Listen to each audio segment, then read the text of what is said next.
Yeah. Yeah, I could click on it. Cool.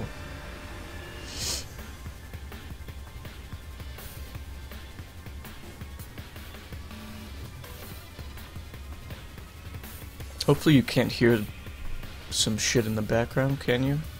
Like from my... Like, what are you talking about? Well, Louis is watching something upstairs, and I don't know if... Like, I can hear it, but then again I have, like, superhuman hearing, so... I don't know if you can hear that, like, through the No. microphone. Okay. Yeah, I guess you wouldn't, because the microphone's not sensitive enough to pick it Well, up. not only that, but the game audio, if there is anything, it covers any small stuff up, I think. Oh, yeah, that's true. Alright, well, let me look at the, what we've got here. Oh shit, I need to reorganize my team, don't I? Wah, wah. It's okay, I'll just do Crystarium stuff. But yeah, we'll just do this while we wait for people to get here. Cool, cool. This is like where the game starts to open up more. So now you have more decisions to make. Like now, you have access to all party members, because we're at about the halfway point of the game right now. Mm-hmm. So you can, you know, freely switch up your party apart from the leader, which has to be Lightning. Which is fine because she's a good character in terms of the gameplay, but like, I don't really know. I guess it's because this is the only section where you can do that. Like, once you're done with this little area, once you're done with this area, you, which doesn't last too long. I mean, it's not a short area, but once you're done with this area, then as soon as like the next chapter starts, you can freely choose any member of the team. So it's not really a huge pain in the ass or anything.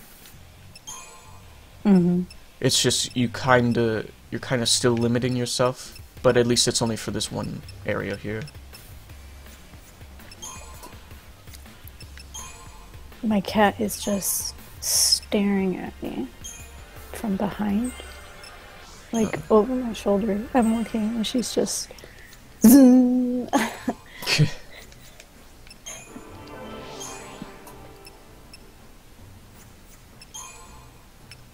Oh yeah, so I wanted to say last time. So last time I didn't get a chance to mention this just for whatever reason, but I wanted to tell you that I was having a dream between Tuesday and Wednesday last week. Uh-huh. And in the dream, I had the Skull of Corruption for some reason. Okay. And just like in Skyrim, I had it, and I was like, how the fuck do I use this thing? It's like, I didn't have any magic other than the staff, but I also... Is it the Staff of Magnus? No, it was the Skull of Corruption. No. Oh, okay. But, yeah, it was just like, I just found it really funny in hindsight because I was like, I don't think it kills people, but I also had like a knife or something. Mm-hmm.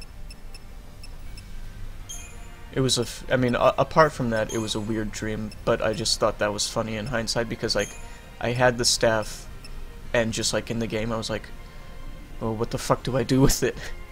You know? I should probably... So what I like to do here is, I'm really close to the roll level for Snow's Ravager. Mm-hmm. But I'm not gonna get it yet, although that would be a pretty good call. Because there's still some abilities here in the Sentinel path. So what I do is, for some reason, I don't see people doing this. And, like, it doesn't really make sense to me. I mean, it's your prerogative, I don't really have a... It doesn't piss me off or anything, but, like, I see people prioritizing getting the stat boosts first, and you know I mean they're not, none of them are useless obviously because they're stat boosts, but you know it's like you can get the stat boosts anywhere, like from any role in the Crystarium.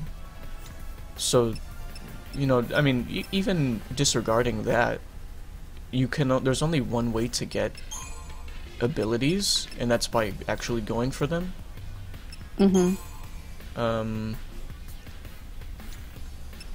really close to Snow's Sentinel roll level. I'll probably get that. In fact, I might have enough to get the Commando one as well. Yeah, I feel like Snow levels up like a not a hell of a lot, but like he seems to get everything a little bit faster than everybody. Yeah. And he seems just quicker to skill up. Yeah, I think it's because we spend so many chapters without him at the start of the game, or like not at the start, but like close to the start, and they supplement this by just giving you one. Oh, I still have more Chrysogen. By giving you one like node for every stage that he missed because he wasn't in the story.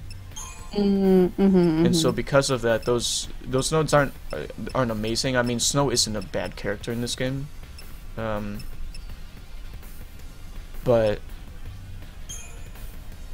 what does he need? He could do with some magic. Yeah. But yeah, I feel like just because of that, it feels like he levels up faster because they kind of skip some stuff for him. Do you think that's an advantage, or that they were like throwing it together and be like, here, and have him be on par with everyone else? Well, the thing is, he is on par with everybody else, like pretty easily. So I guess I could see why somebody might think it would have been like a rushed thing for them, but it doesn't. It doesn't negatively affect him. So in that case, I'd say the answer to that is probably no. It's just I guess it's just kind of like a happy coincidence that he levels up a little bit faster than everybody else, and then because Fang is the last person to join your party, she levels up slightly slower, like at the same rate, or not the same rate. It's not really a rate so much as it is like just like a set amount of Chrysogen, I suppose.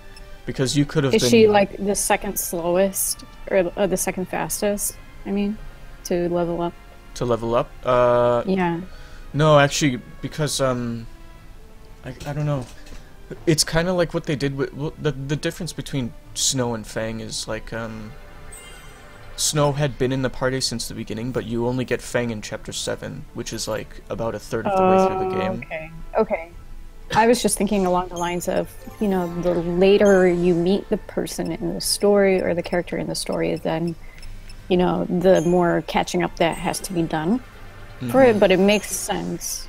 Yeah, so the way more the with difference... Snow than it does for Fang, because she's not even in the party at all. Yeah, so that's... Until later. Yeah, that's exactly it, actually, because the difference between Snow and Fang is that Snow was in the game since the beginning, and, like, he was there in the party with you when you got the Crystarium, or when they turned into l'Cie.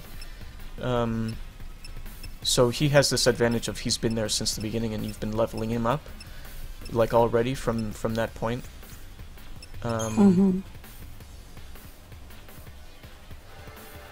Pup's here, and he says, oh, hey, Pup. Maybe Snow having only one node in his earlier stage reflects his bird braininess. Yeah, maybe. Oh yeah, and also I would prioritize, if one of your characters is a Saboteur, going for that roll level first, because the Sab roll bonus is just that you have a greater...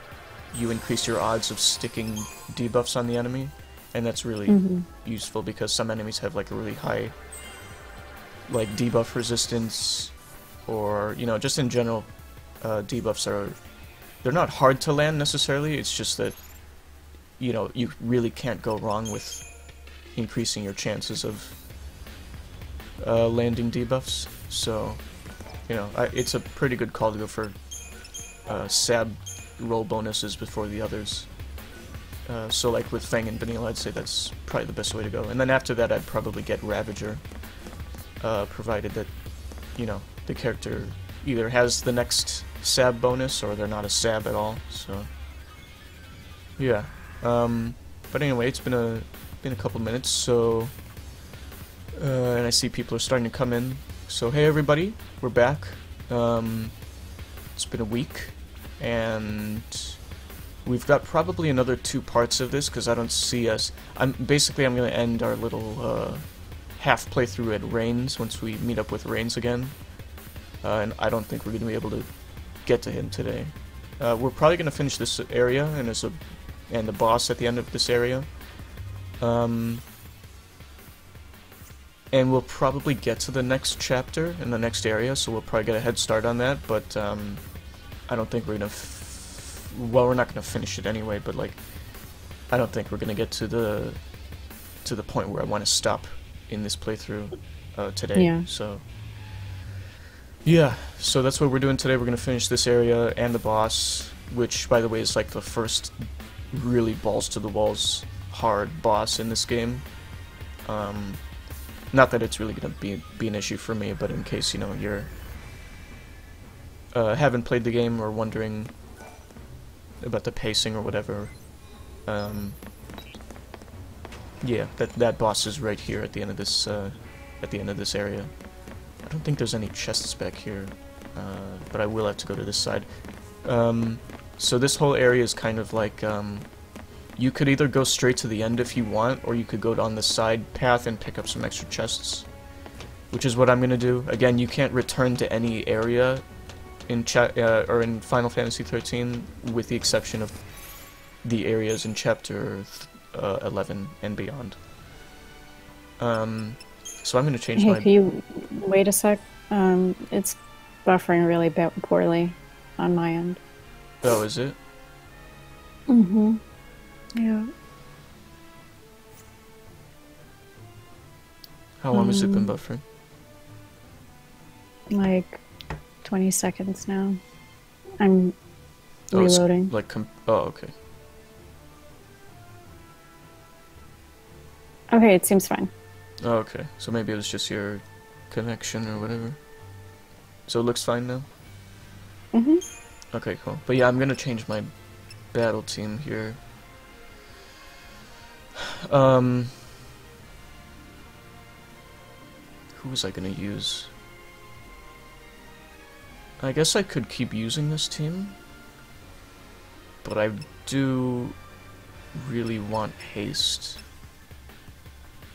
I don't know, I still have my paradigm set up, so that's kind of like an easy... I guess we'll see how this team runs. What I used to do is... It's like if you want a slightly easier time, I guess... Fuck, I don't know if I can deal with not having haste, but also having Hope's Protect and shit like that. Mm-hmm. And you have to keep lightning, right? Yeah, so what I was gonna do is in the next chapter, when you have full control, I was gonna switch to Snow, Saz, and Vanille, because those are like that's the team that you haven't been using so far. So it's like a nice thing, and also I get to play Snow for a while before doing the challenge run. Mm-hmm. Know what to do. So that's what I was gonna do there. Oh, and then also Hope doesn't know Vigilance, so that's kind of a pain in the ass. But I'll do this battle and see how it works out. Out of my way. Appreciate it. Time for another approach. Yeah, we'll see how this... Again, also the fights in this area get progressively harder the further down the corridor you go. So how come you were thinking about not having Fang in this group? Well, no, I was thinking... I think Fang would be fine. It's just... I would have gotten rid of... Change of plan. I would have gotten rid of... Hope for Saz. Okay.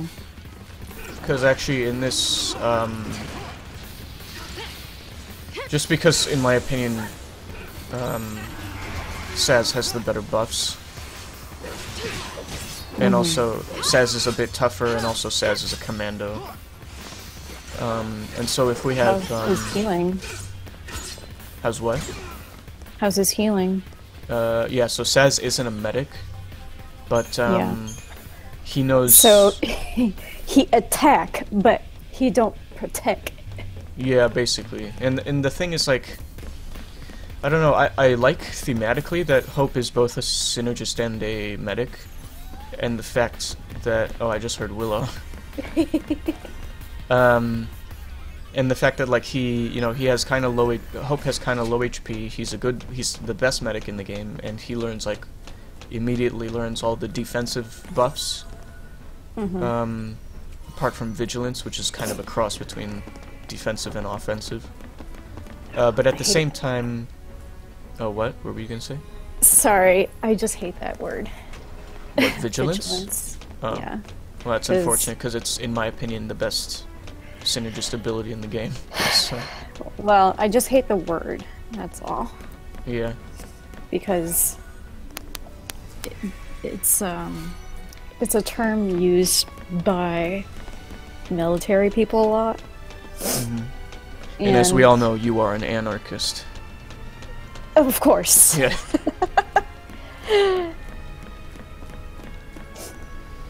But, I mean, they just overuse that term a lot. And Yeah. it's like a buzzword sort of thing. Yeah, that's exactly it. They overuse it, and it...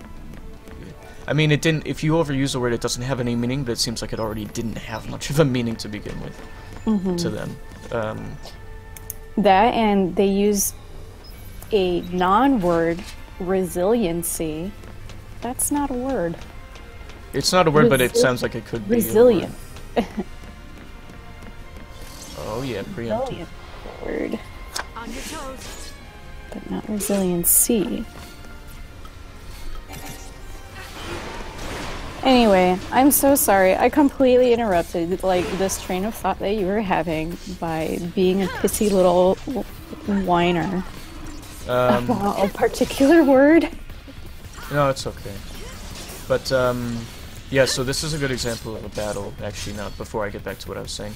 It's a good example of a battle where it's okay if you don't make use of like killing one of the enemies with the stagger. I'm gonna kill this enemy with the stagger, hopefully. But the other one, the Thermodon or whatever the fuck it's called, it's pretty efficient if all you do is just stick debuffs, because those things are pretty resistant to debuffs in general. So I like your little lizard friend there. He looks like a Komodo. oh, this guy, yeah. Mm. I don't think I'm gonna switch fast enough. Oh, nice. So here again, this is another example of a place you can Aggression. Aggression. Oh, we somehow... Oh, what the fuck's going on here? It rebrew its carapace, but I can't really see it for some reason. Some sort Oh of... yeah, that looked weird to me too. It's kind of... Now it's kind of like glowing. I've never seen that before. Maybe it's just buggy. I don't know. Yeah, the PC version isn't exactly ideal compared to the console versions. Yeah, it's still acting like it has its... Oh, now I can sort of see it. Not that it matters, because it staggers in like 15 seconds anyway, so... But yeah... It like appears and reappears and... Yeah, I've never seen that before, actually. But actually, that's something, a good thing we can mention, is how this game is pretty glitchless.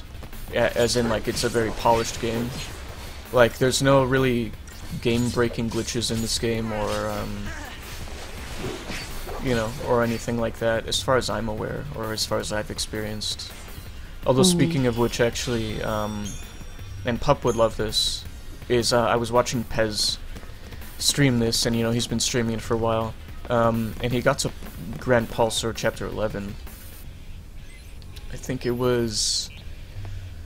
I can't remember if it was last week or the week that we were gone. But either way, one of those...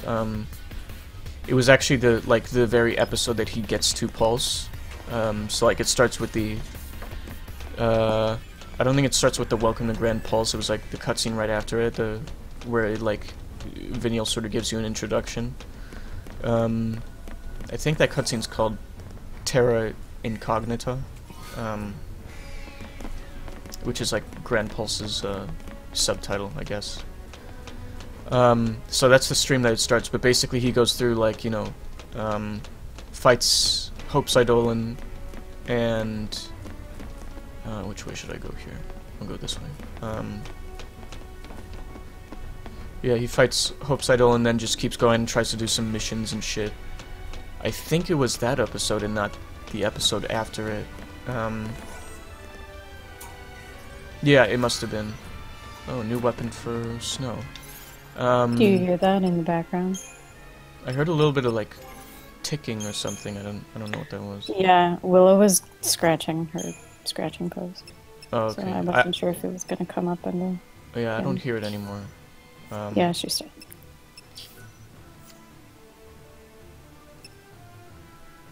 This is a pretty good weapon, Umbra, for Snow. I think this is the one I usually take for to turn into his ultimate weapon. What was I saying? But yeah, I was watching Pez play. I think it was sometime last week, or possibly the week before that. But yeah, so he had just gotten to Grand Pulse and he was fighting. He was playing as Saz. And also, yeah, this team could work for now. I don't know if I'll take it all the way to the boss, but We can win. How often can you switch up your team? anytime you want. So mid-battle? Well, no, not mid-battle, but like, Gotcha. yeah. But yeah, so anytime you're not in battle from this point on, you can switch your party.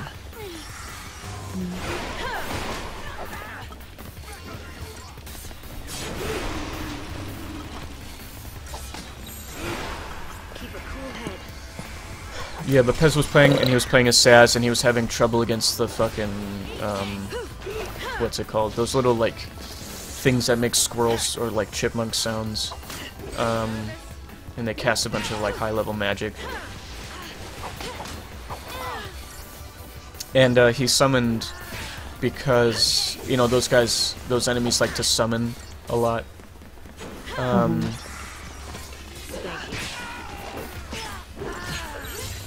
And, you know, he was having trouble against them, against the behemoth that they summoned.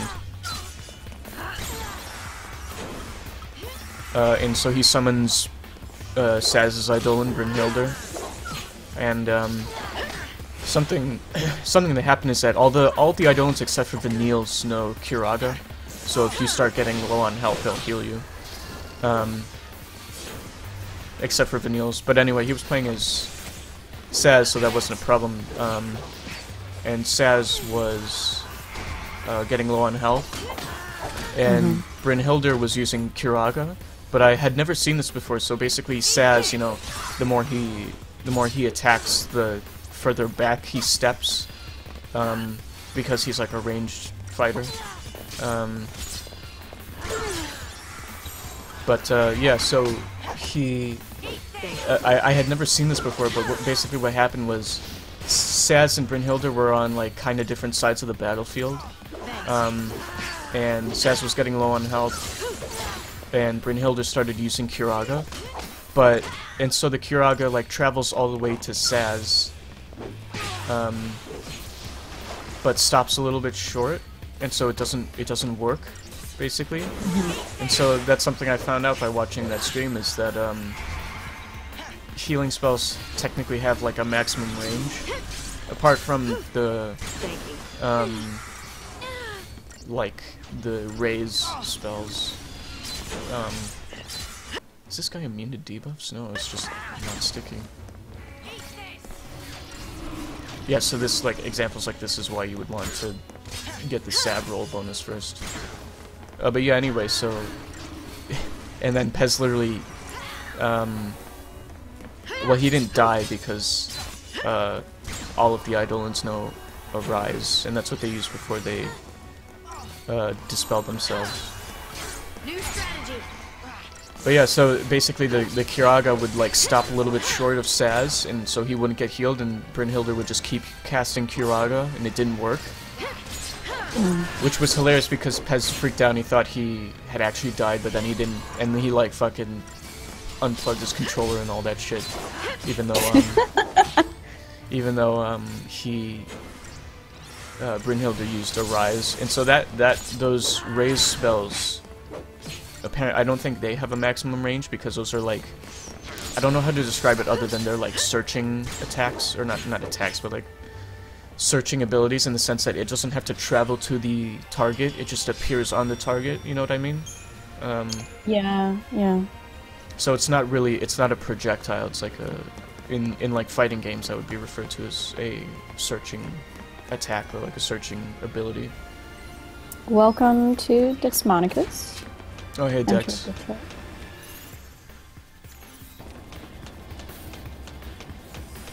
Yep, so we're just having... I cannot believe I got preempted there. It's really hard to get against these flying dudes. Yeah, because they seem so sensitive when they're... Well, it's just like they're flying all over the place, and because they turn so often, you know, you'd think... Right. I actually don't really need to protect, I can just switch to them. He protect, and he also attack. You could switch to Commando for this. Hopefully I can kill this fucker.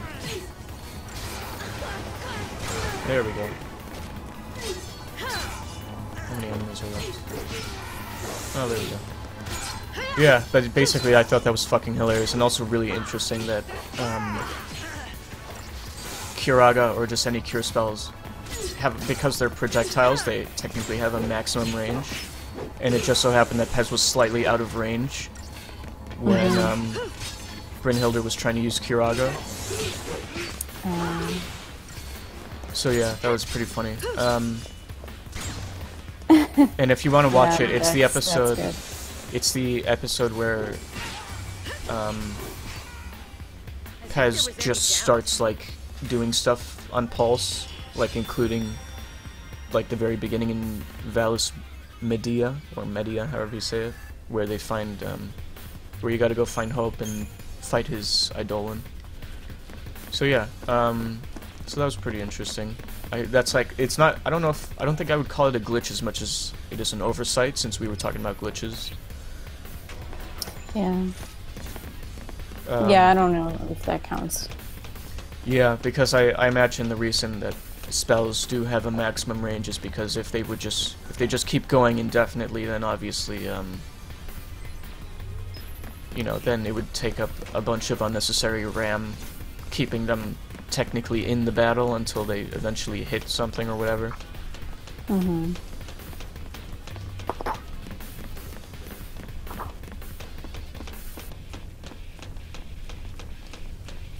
So yeah, anyway, going back to what I was saying before about Hope, like, it makes sense that he's like a really defensive character since he doesn't have much HP in general.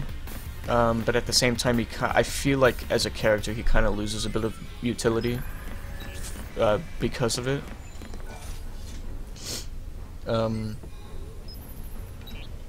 Because it would be so useful if he knew like Vigilance at the very least. Like, Vigilance would be such a good ability for Hope because he pretty much only uses magic.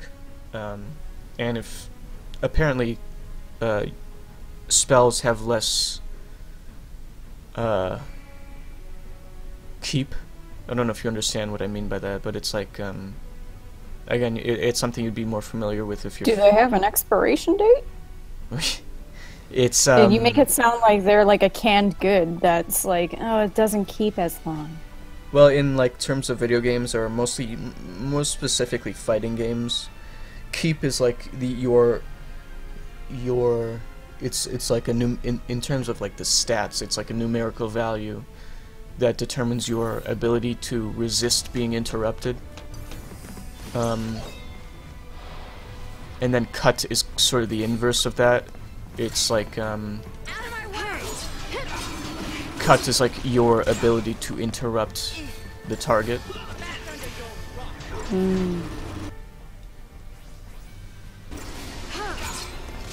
So yeah, so magic, like all magic abilities, apart from perhaps the like the limit breaks, all magic abilities seem to have a lower keep than the physical abilities. So that's just something you got to keep in mind. So like in if you're trying to use magic and you don't have vigilance, that's what vigilance does. It increases your cut and keep. Excuse me.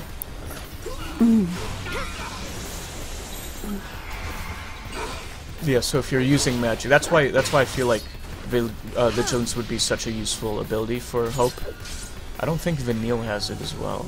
I could be wrong about that, but I'm pretty sure Vanille doesn't have vigilance. And it would be so useful for those two because, I mean, they can, if you teach them, you know, the commando role, then they can use physical attacks. Not that you'll be using them much anyway, but... Man, you know. Dex is being pretty funny. Oh yeah, what's he saying? I'm not looking at the chat right now, so... Oh, gotcha, I forgot. You can't see it. But they're all pets, I'm sure they'll enjoy the canned food. Oh yeah.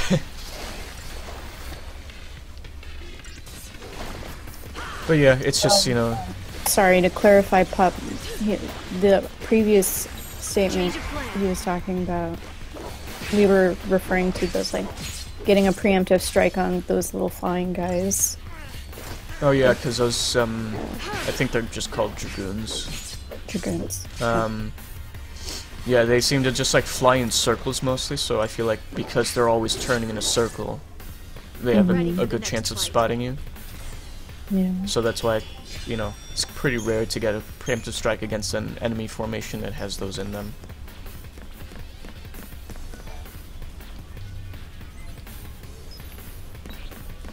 ATM machine? Oh no, not an ATM machine. No, these are just It's switches. just a staircase switch or something. Yeah. But what was I talking about also? Yeah, so it seems like this team's okay for this area. Again, I'm not sure if I'm going to use them for the boss because the boss is legitimately difficult. Actually,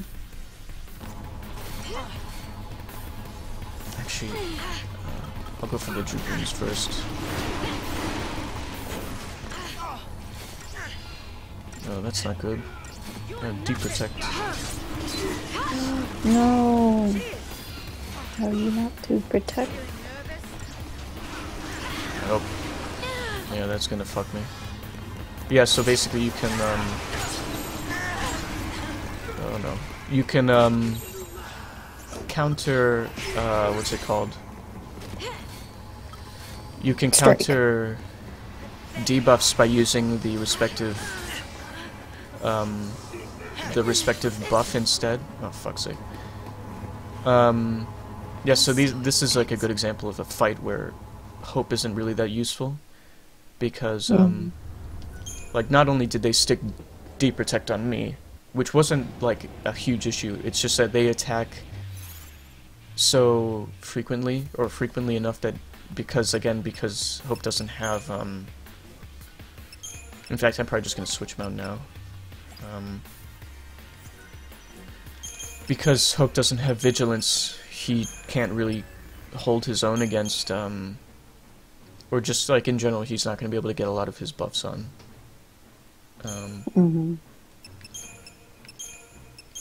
So yeah, I'm just gonna... This is the point where I just switch him for Saz. What did I have here?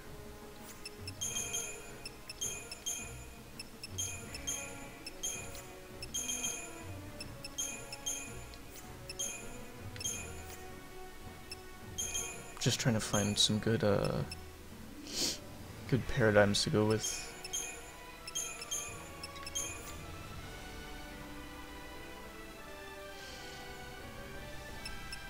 I guess I could So do you with- know if Dex and Pup are American? No, I don't. But if they're here, they could clarify. I just wanted to say.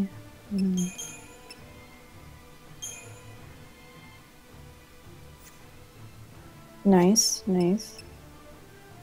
Because if you are, I wanted to say hope you have a nice holiday tomorrow. Oh yeah, tomorrow's Thanksgiving. I thought it was today for some reason. Not that it really matters to me, but yeah, I hope everybody's doing well. Hope everybody has a good Thanksgiving. Do people get Thanksgiving off, like in school? Yeah. Why are you dying from smoke inhalation, Dex? Smoke inhalation?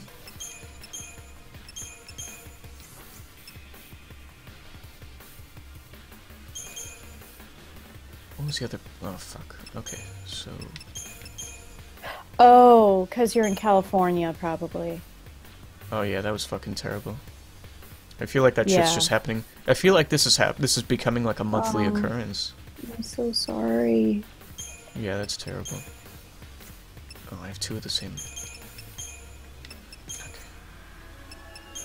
I just thought that maybe you were making a funny smoker like joke or something. Downwind, Jesus Christ. I'm sorry. Hopefully it rains or something to put down the smoke. Yeah, Jesus. that's terrible. I've been, hearing about all that shit on Yeah, same. on the internet and all that.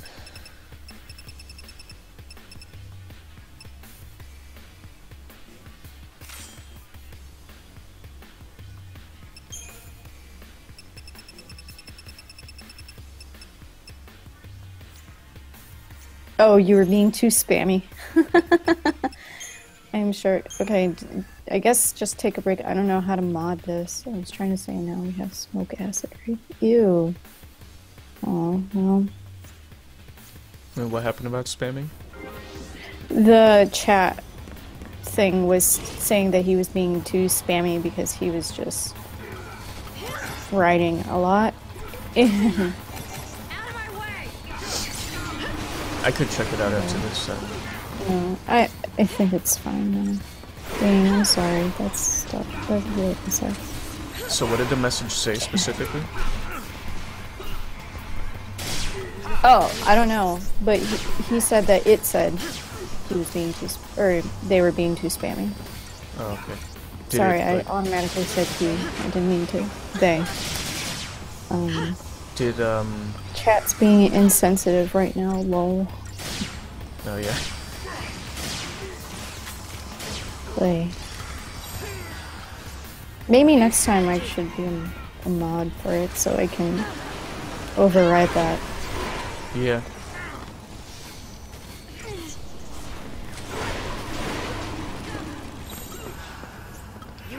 Oh, I could switch to this.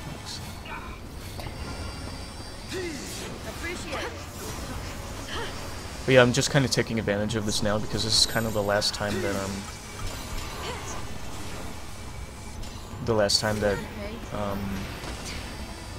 lightning is going to be useful as a medic. Oh yeah. Yeah, pretty much. Because she doesn't learn the like really good medic abilities.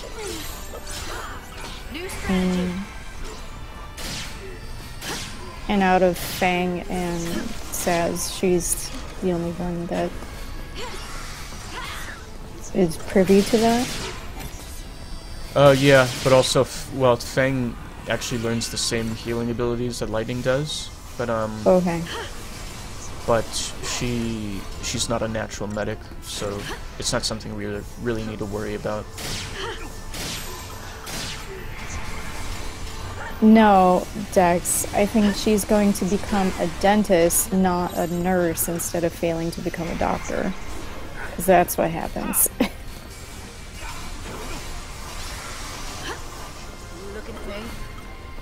Oh, fuck.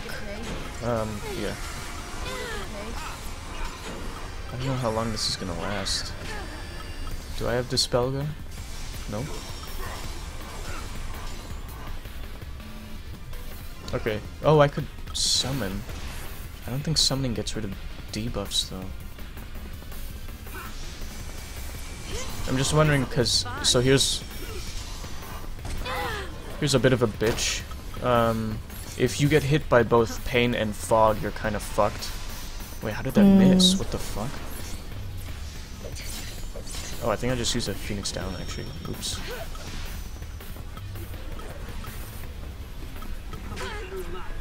Alright, well, I guess I'll summon and see if that fixes it.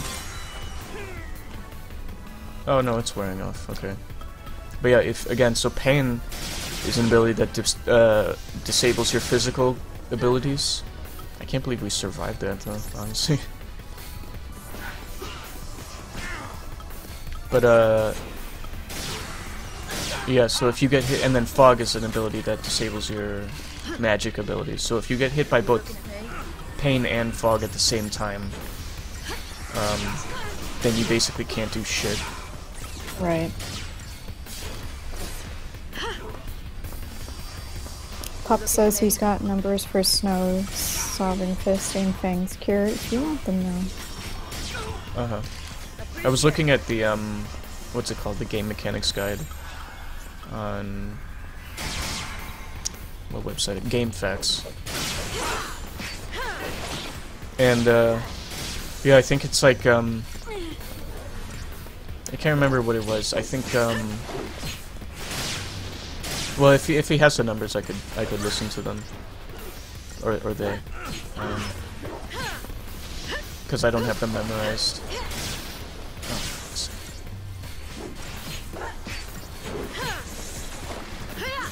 I feel like fog in particular is a real bitch. It's kind of, yeah, bitchy to work with. Because, like, I can't even... You know, normally you'd be able to get rid of a debuff with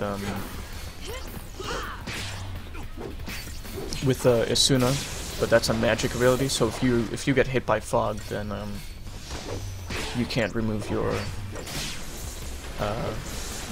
debuffs.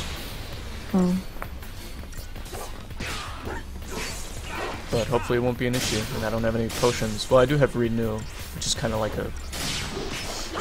a mega potion.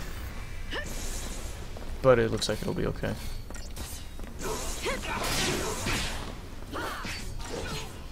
Yeah, so that was a pain in the ass.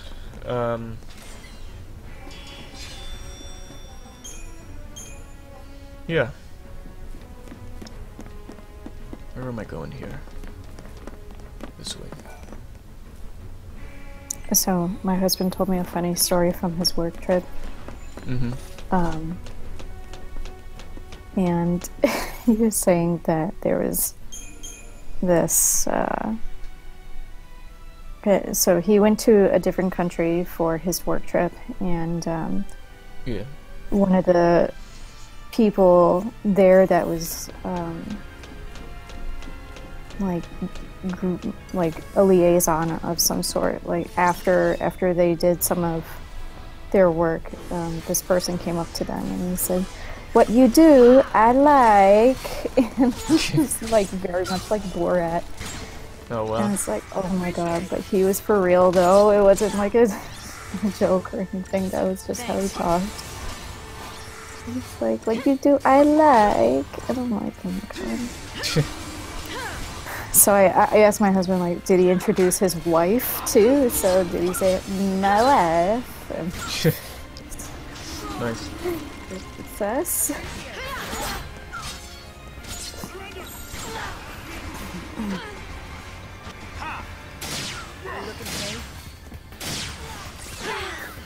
Oh god, we're almost dead. No, you gotta stay awake. Don't give up. Appreciate it. I don't know if this is a good combo. Fang says lightning. Well, if I could change lightning for like snow, I would, because I would. Yeah. In a case like this, oh for fuck's sake, yeah, we're dead. In a case like this, I would prefer to play as the Sentinel. Fuck snow! But I can't change my leader, so. Although what I might change is. Yeah, because we could just start with that. Whatever. I guess I'll just switch to protection earlier.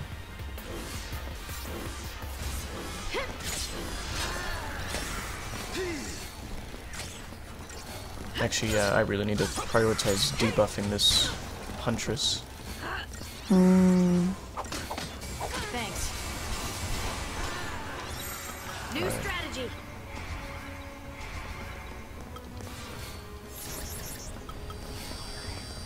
I guess I'll just wait for Saz to do his buffs.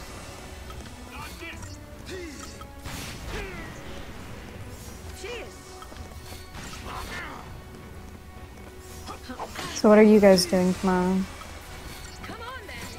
I don't even know if I'm gonna be doing anything. Did Lucy like invite you guys or anything like that?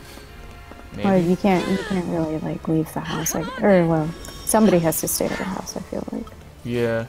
Man, this is such a Fernando. bitch. All these fucking bazooka motherfuckers.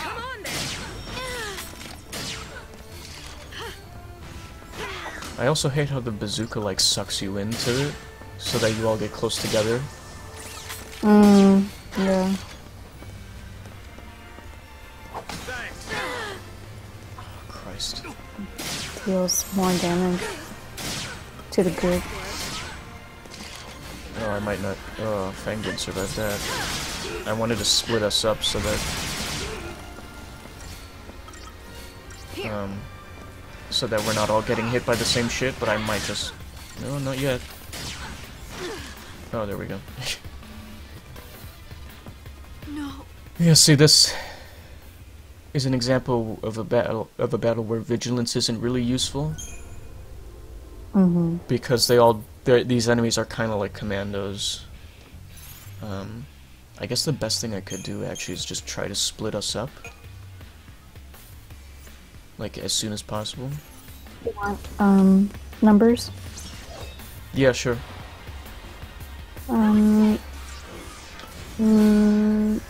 With max strength, sacrificial circle, +4 Kaiser Knuckles, bravery and adrenaline, Sovereign Fist deals an average of 37,000. Okay. And Verk is healing. Did you say with bravery as well? Yeah. Okay. Yeah, see, that was the thing. I think I mentioned this before, but when you're fighting that last super boss, when they have this like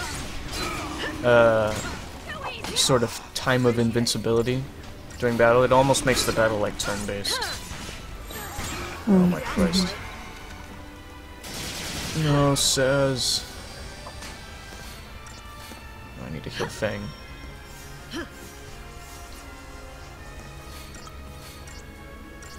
Don't give up. I appreciate it. Oh, fuck. Why did Fang go all the way back to Saz? Such a pain in the ass. I literally switched to Cerberus at the start of the battle so that we could all be split up. You asked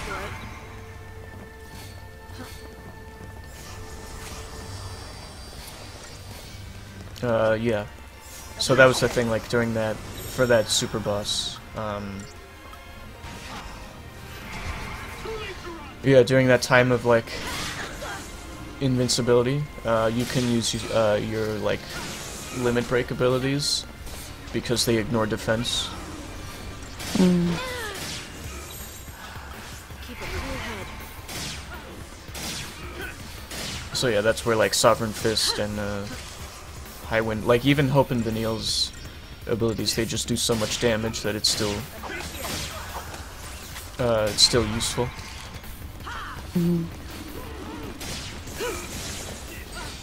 So yeah, but what I was thinking is, I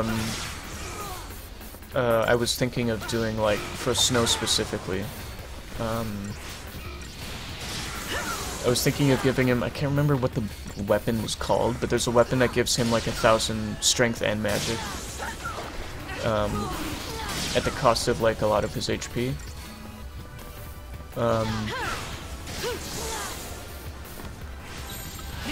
So what I was gonna do is I was gonna use that weapon, and when he's not in his like invincible state, you could use Snow's magic attacks because they're just a lot faster. And he also knows Vigilance, so you could take advantage of it.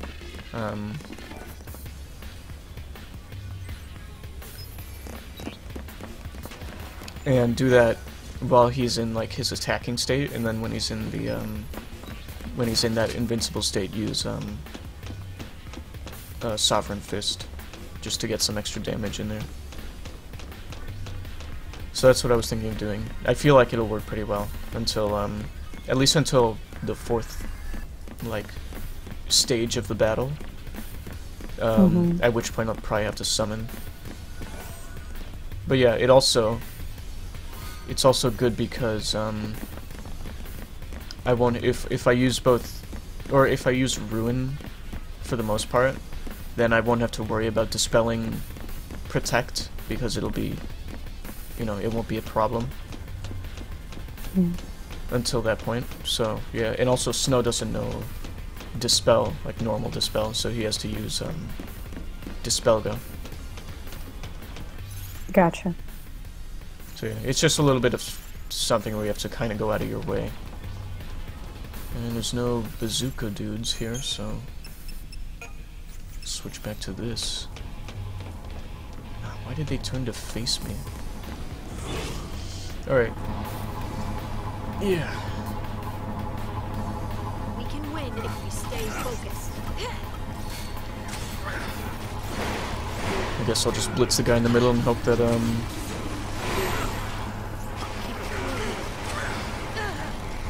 I can do enough damage to all of them.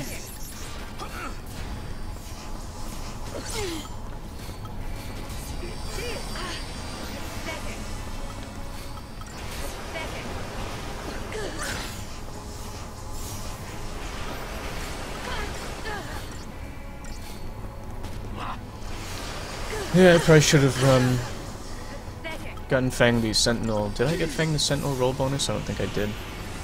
Yeah, see, it took her fucking forever to provoke everybody there, so...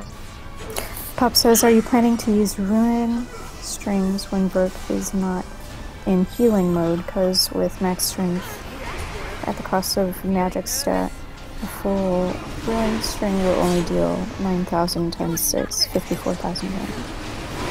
If yeah, so that's... maximize magic at the cost of strength, Ruin Strings deal 13,000 times 6, 78,000 damage.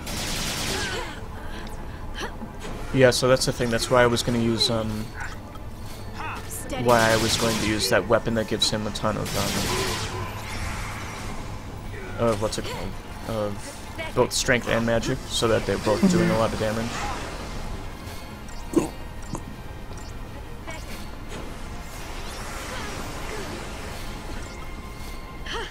Yeah, so that's what I was planning on doing. Yeah, I was going to use Ruin when he's attacking, and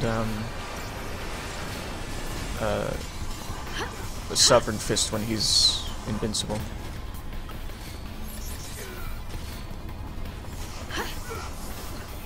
But also with that weapon that does, like, that gives you a lot of, The sacrificial circle, he says. Is that the one? Is that the weapon? I don't know. I he think... says it is. Actually, yeah, that might be the one. But yeah, we'll see. I feel like I need to take advantage of his, like, super fast, casting speed.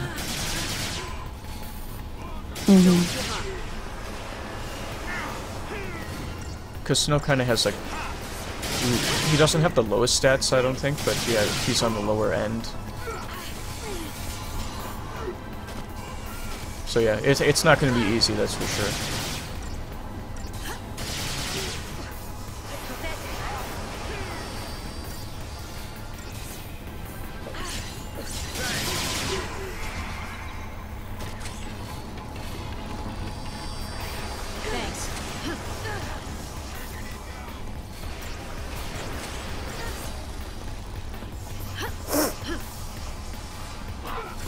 You feel any better about this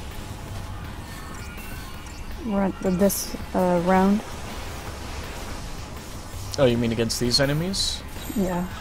Not so much, I guess, because I feel like again, I really wish I could change my party leader, Because if I could have Snow, if I could have Snow, Vanille, and Saz on the same team, that would be really good. Mm-hmm.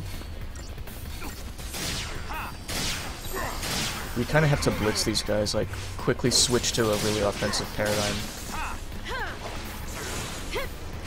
and then maybe switch back, just to stay safe.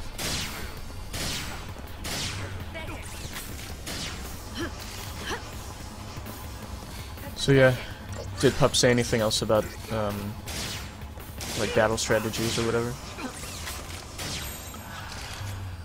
Say again? Did Pup say anything else about what they were talking about? Just a little bit. Not. This one he said about the if you maximize magic, you will cast 78,000 damage with Sacrificial Circle, 4 Magistral Crest, Faith, Adrenaline, and D-Shell. Mm-hmm. Oh well, also Snow doesn't know D-Shell, so that's another thing I have to take into account. Snow actually learns most of the abilities that Fang learns as a Saboteur.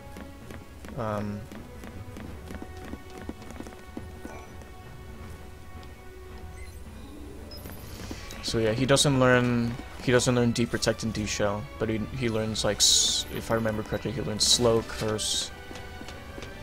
I think he learns Pain and Fog, but he definitely learns Daze. And among those, only Slow is going to be useful in that battle. Okay. Yeah, I need Cerberus so that we split up at the beginning.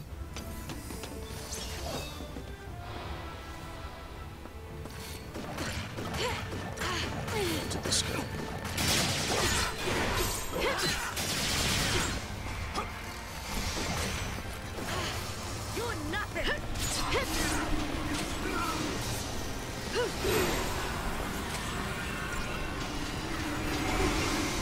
I hope we're all in good positions here.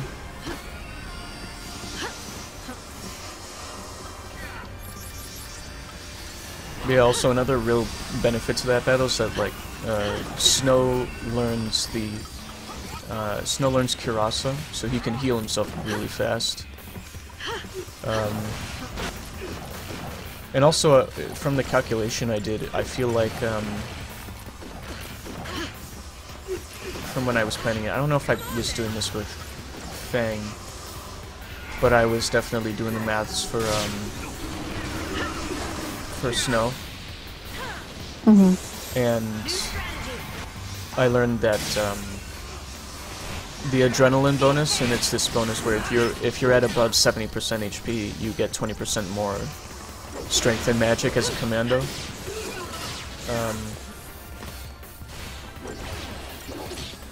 So I learned that bonus by itself is better than using, like, just an accessory that increases your magic or strength. So what I'm going to be doing for that is trying to keep him at, like, as high HP as possible, which is going to be arguably a bit harder than it's going to be a bit harder than or because I'll be using the Sacrificial Circle, which lowers his HP. But what I'm going to be trying to do is just try my best to, like, keep him at higher HP so that he gets that bonus. Yeah.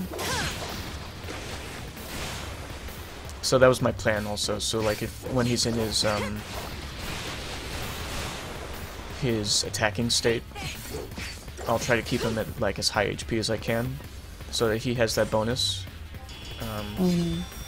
Because, like, that bonus by itself is better than one, like, strength or magic enhancing accessory. Okay, gotcha. So it would be more worthwhile for me to use, like, accessories that improve his defense or resistance or HP in general. Well, Willow's watching this stream and she's very interested in all the movement. Yeah. Well, she has good taste because this is one of the best animated games I've ever seen. Do you want to watch? I'm trying to get her to purr or meow or something. Well, we're pretty much at the boss now. Oh wow, that was fast. Yeah, this isn't really a huge area. It's just that the enemies can be kind of hard, and I only died like twice. So yeah.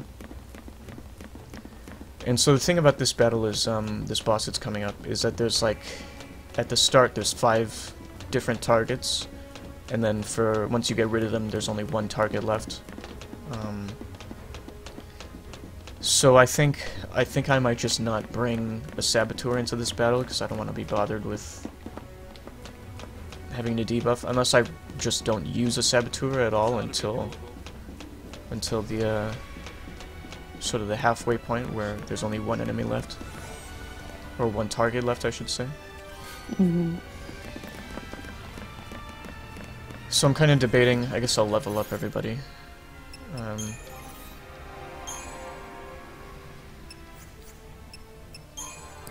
Here, I'm gonna ask you if you can hear. No, I can hear. Yeah, I can hear her. Oh, oops.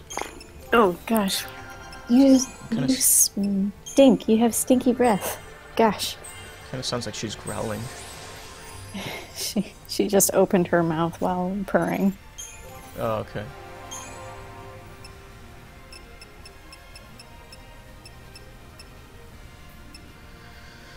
I guess I only have stat boosts to get left. What was I going for?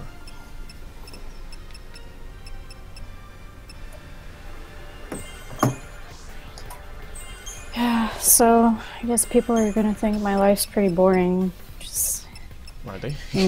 in Germany, because like I'm not saying much, and the only material I've got today is my cat. I think it's fine. Pop says, problem with Verk's invincible state is when he's near death, he heals to 130,000 HP per second. Yeah. It But sounded again, like something farted. what? Apparently, he was reacting to noises. I think it was Willow's noises. Oh, yeah. Plus, if you give Snow defensive accessories in favor of offensive ones, you might not be able to deal enough damage to get the kill. Yeah, that's true. But also, at the same time, if I can keep myself Well, at that adrenaline level, which should be easy in his defensive state because he's not going to be attacking me, then it shouldn't be a problem. At least I'm hoping. And then also with bravery, I'm hoping it won't be a problem either. So.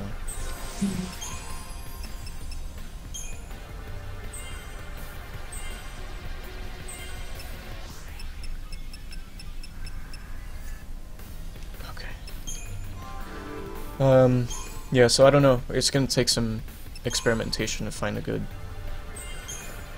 method. I don't think I'm gonna be able to beat him on the first try, but I feel like it's a decent plan to use like what I could do is give him, if I'm using the sacrificial circle, what I can do is just use 4 HP bonus accessories, and I'll have Snow back up to his normal HP level, but like also have a shit ton of strength and magic as well. So I don't know, it might work out. I don't know if I need all that HP, that's the only thing, rather than having like some sort of resistance accessory. And so here you go, this is where Snow is none of my other characters are like finished with their Crystarium at this point, but Snow is.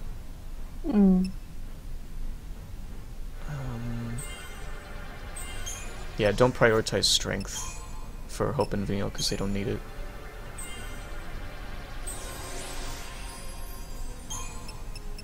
But do prioritize HP for Hope, because he needs it.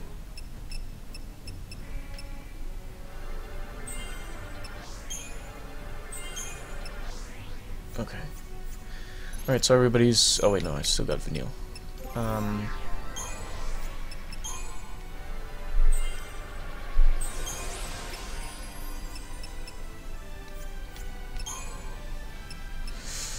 But yeah, that's the plan for that super boss.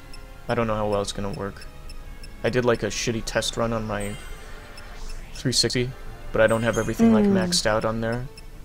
Oh, gotcha. So okay. it didn't really work all that well. But Let's see. yeah. Rolls dice. Yeah. Okay, so everybody's leveled up here. So here's the thing, you can make this fight really easy if you just use 2 synergists. Because then you just won't have to worry about debuffing at all. Also, I don't think this boss uses Dispel. So I think I might just make shit easy and employ 2 synergists. But then again, I do have 2 medics, but I don't have a sentinel, but hopefully I'm not going to need one. I feel like medic is more useful. It can be. It really just depends on how you play your cards with this.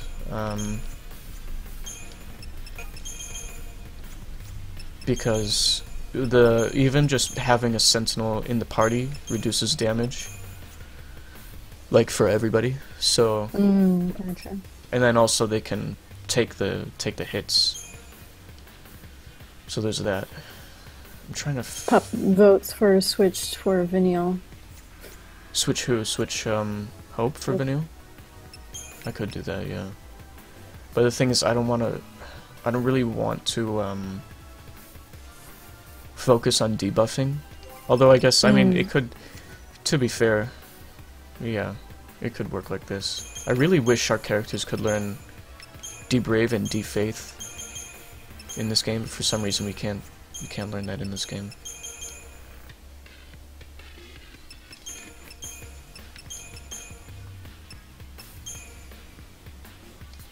What would be a good... I'm just trying to come up with good paradigms here.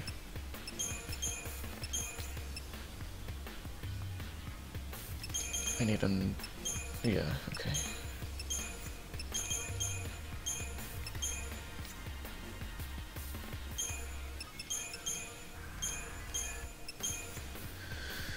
Okay, this might work. Duck says, my final team is all grills. You better have some pretty grills. Every, I feel like every final team is worthwhile because like I was saying before, no character learns useless moves in this game. So, you could, at the end of the game, you could pretty much use whoever the fuck you want. Let me check what time it is. It is 11:30 for me. Yeah. Okay,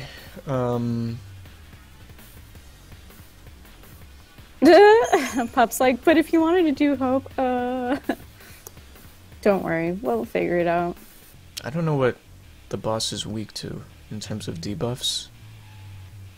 And then also because we're only at level 3, sticking debuffs is going to be a little bit of a pain in the ass.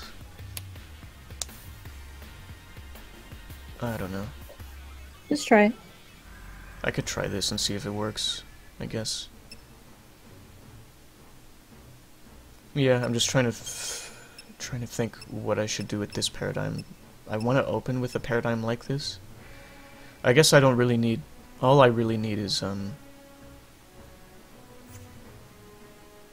all I need is haste, and that's it. So as soon as he's done applying that, I can switch to try disaster or whatever.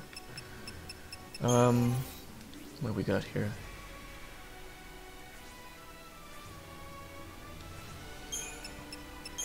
Do I have... oh, a gold bangle. Guess I just got that. I feel like Saz doesn't need the extra HP. So I'll give him resist magic.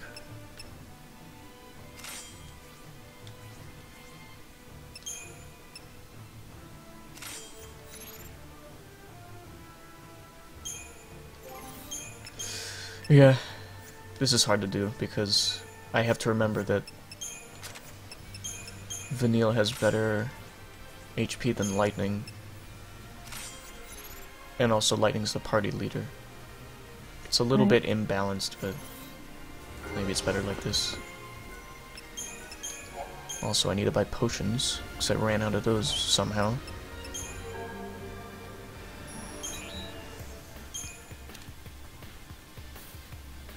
I'll buy 10, yeah, fuck it. Oh, painkiller and mallet, that would have been useful.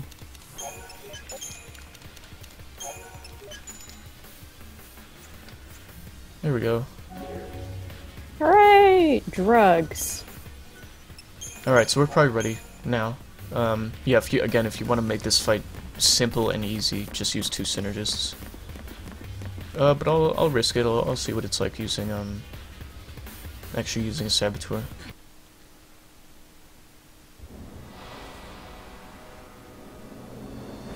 And also because Libra only targets one enemy, you should use a Libra scope in this battle to read everybody.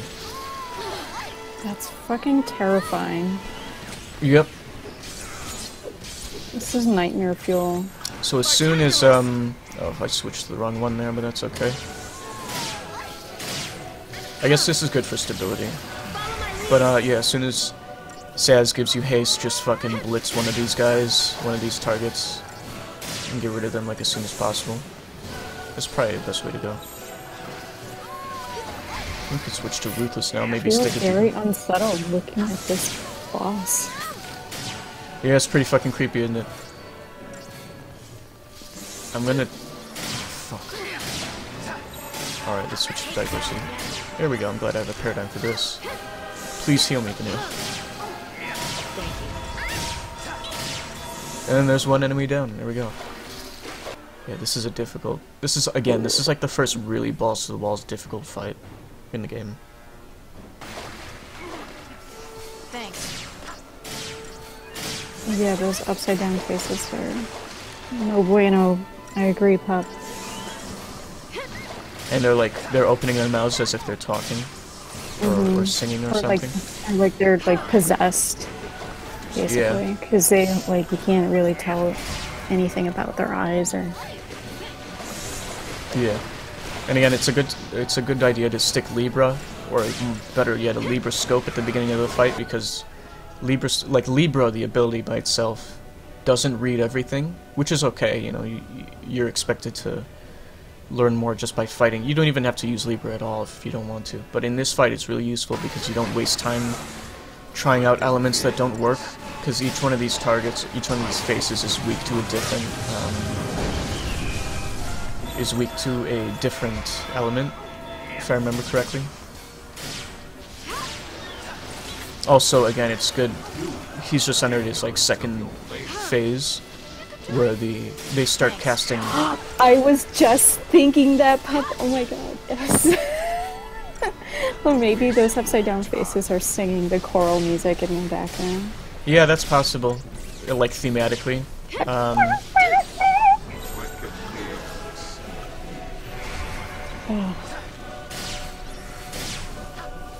That's what I thought too as well, because it looks like it's either that or they're like saying incantations for casting spells and shit. Yeah, I guess to a saboteur here isn't too, or like Vanille specifically, isn't too bad of a shout because I think we're gonna prioritize healing for this, because now they start using 3rd level magic, so it's a real bitch, especially if you're out. So Lightning's gonna start heading back to to the allies, because apparently they think sticking together is a good idea, even though it's in high. So you'll want to keep Lightning up and close, so that the magic attacks don't hit everybody at the same time. It'll just save you a hell of a lot. In fact, it might just save your life doing it that way. It might just save your life. Yeah.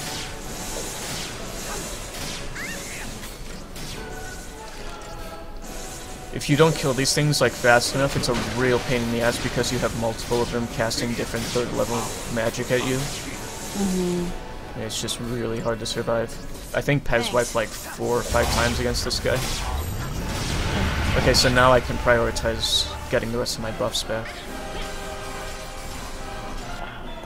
That boss has a really long neck. Yeah. Look at my turtleneck. Yeah.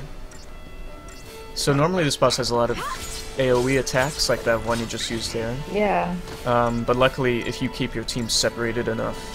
I don't know how Saz and Vanille got separated so much, but it's good. Because... That way they're not all clustered in the line of fire. yeah, actually I think they might still be close enough to get hit by the same attack. But if I could stick in peril, that would be super useful. So let's try that.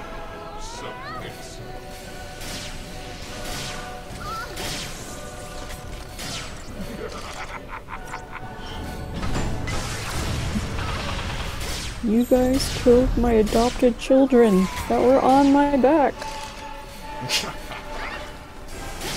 It's funny you say that because in the cutscene just before this, he kills literally kills every other human in the room. Fuck. Yeah. This guy's a real dickhead.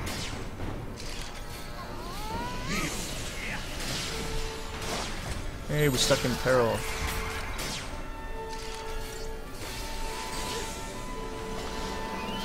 So is this guy like an actual like being, or is he a robot? He's a Fal'Cie, and Fal'Cie are kind of Fal'Cie are kind of like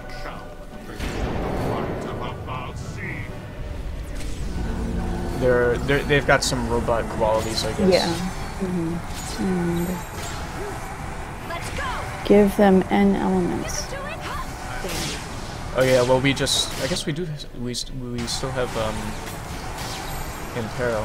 So what you want to do here is do as much fucking damage as possible while he's doing this move. Because somehow... While he's having a seizure? Yeah, basically. Because apparently that has some sort of effect on like how much damage his next attack does.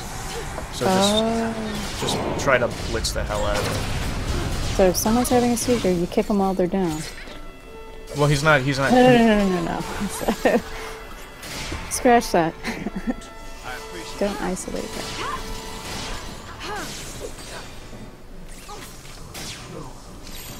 You will taste agony. Thanks. Yeah, see that one hit us all because we were all standing together. I want to heal a little bit more, Follow my lead. but we can. I think we're pretty good to go here. I'm really just waiting for Vanilla to stick Deep Protect and then... It should be easier. There we go. Now we can just fucking go balls to the walls here. We might be able to kill it in this stagger. Yeah, it should be able to. But yeah, this fight's really hard if you don't know what you're doing. But there we go. It's over. Yeah, I could totally imagine. There we go. It's a pretty cool boss, though, in my opinion. Yeah, character development did pretty nice. Yeah. And just like this boss has so much stuff that you haven't seen before. Mm-hmm.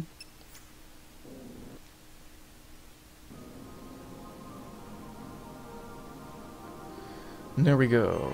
So now we're in chapter 10, I think. You could talk to everybody. I don't feel like I need to, because I know what they all say. But this is like a little break, I guess. The next part's gonna start up pretty much as soon as we go on here. I feel like this area kind of looks like a train station, though. Yeah. I feel the same way. It's just kind of like like an underground or like a subway thing. Yeah. More like...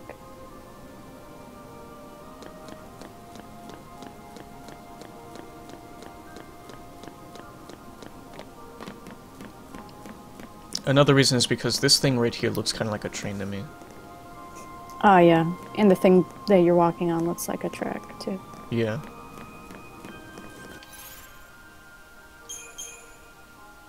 What the fuck? So I just checked, whenever you have a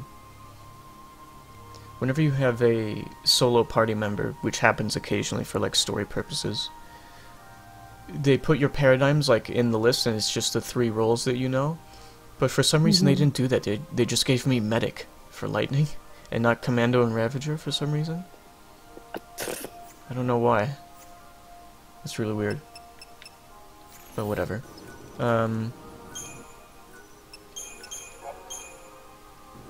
Yeah, so we're gonna sort of start with this area. I don't know how far we're gonna get.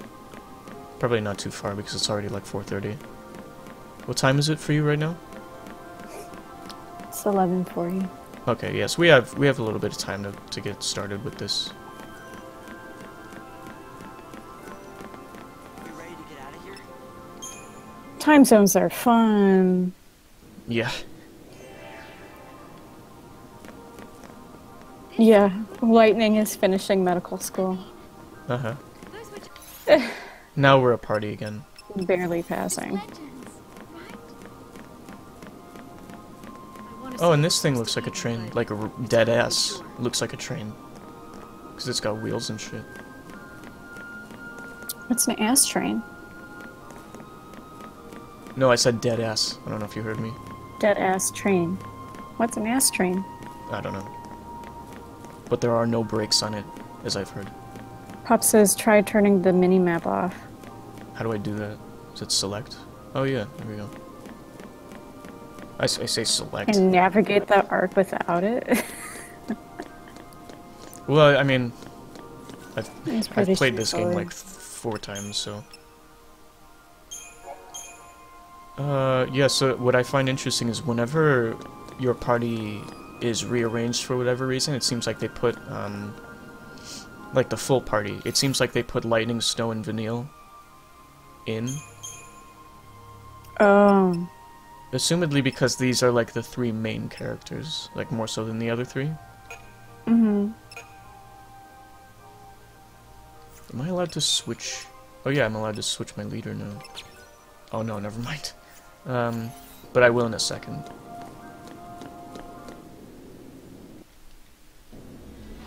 Skip this, they put you in a battle like bastards.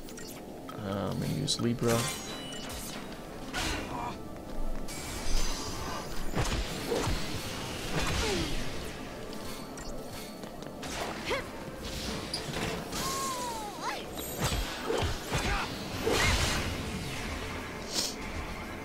You can do it. Thanks. Yeah, right after this battle you'll be able to choose, like freely choose your party members, including the leader. And also in a second, we're gonna have access to alternate roles. So that's pretty cool.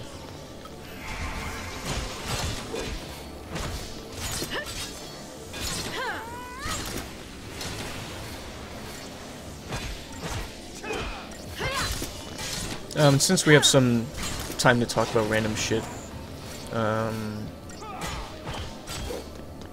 I did want to talk a little bit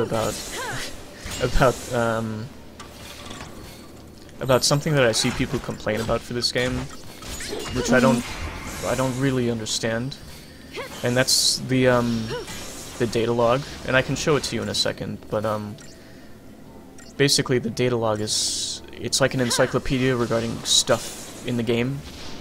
And it also includes like chapter summaries and shit like that. I'm all about the data and metadata, so lay it on me. So basically people complain that the story isn't told well for a few reasons. I mean, I say a few, it's really just because of the data log. Okay, so here it says, role development unlocked. Your party members have unlocked the potential to assume all combat roles. From now on, you may also freely select the members of your battle team. To take on a new role, a member must first learn an ability for that role. You can teach a party new abilities via the Crystarium. So this is where the game is like properly opened up. Right. So you can choose any. You can choose any party member and leader. And now I'm going to switch to Snow and Saz and Vanille.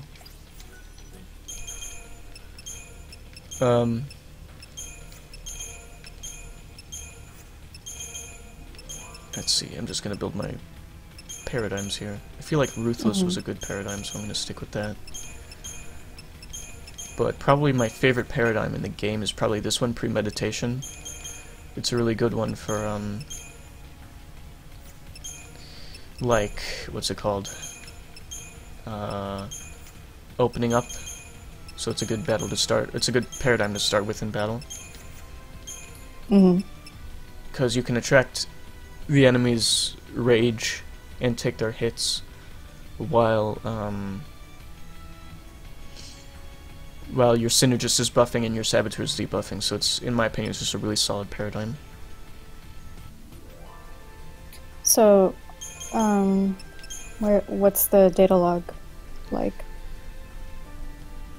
This is a good... This should be okay. I think. I hope. Yeah, so the data log is... I can show it to you right here. Just tells you fucking everything you might need to know about the game. Including, like, lore, enemy intel, which is probably the only thing I really use it for. Primers, as in, like, tutorial stuff if you want to read more about it. Or if you forgot anything, you know, it's all there. But then they also tell you about events, which I think is... Yeah, that's the chapter summaries. Tell you about people, characters, and, like, their motivation... Well, some of their motivations and stuff. The 13 days, which is, like, sort of the stuff that led up to the start of 13. History and myth... So this is, like, the prequel... Well, it's more like prerequisite. It's more because they explain this to you in cutscenes. Yeah. Of course, yeah. So it's sort of, it's not really prequel because I could get into that later about what I would have wanted and what I would have wanted 13.2 to be, which is a prequel rather than a sequel. But yeah, it's just like the stuff that led up to, because they kind of start you in medias res. So it's like all the stuff that led up to that first day. Or the start on the train and when you're fighting as sort of like a rebel. Yeah. And there's history and myth. That's the lore. Locales. It just tells you about the areas you've been to, including some lore. Cocoon Society is a bit more lore regarding Cocoon. I think there's probably also going to be one for Pulse. Probably more stuff about like people interactions and stuff. Yeah, like just that. like how Cocoon works as a planet. Right. And a society. Then it tells you about Fal'Cie. So yeah, there you go. And that's the data log. So why don't people like this? People don't like it because they think you need to read it to understand the story, and that is incredibly far from the truth, in my opinion. Because, like, I was going to say, the information and architecture of it, it seems very standard, honestly. It seems very run-of-the-mill. It looks exactly like something you would see on, like, Encyclopedia Britannica. Yeah. If you look up a country, it says a little bit about it, a little bit of introduction, a little bit maybe about the indigenous peoples, when it was like discovered, and then it goes breaking down like the history, like the religion of the people, and the society, the culture of the society, and like the major places. Yeah. Like it seems exactly like that, almost. So much so that it's like really boring to me, honestly, the way that I don't know how they could have made it more exciting, but the architecture of it is very plain. Yeah, well, the thing is, the thing about the data log is it's got pretty much everything you would need to know about the game in it. So if you're ever lost for whatever reason, you could just read the data log and hopefully that would help you out. Sure, yeah. But the thing is, in my opinion, everything in the game is explained in cutscenes. And and I can prove it by just being me, because I understood everything in the game on the first time. Sure. Like, and I never ever fucking read the data log unless it was for enemy weaknesses or whatever.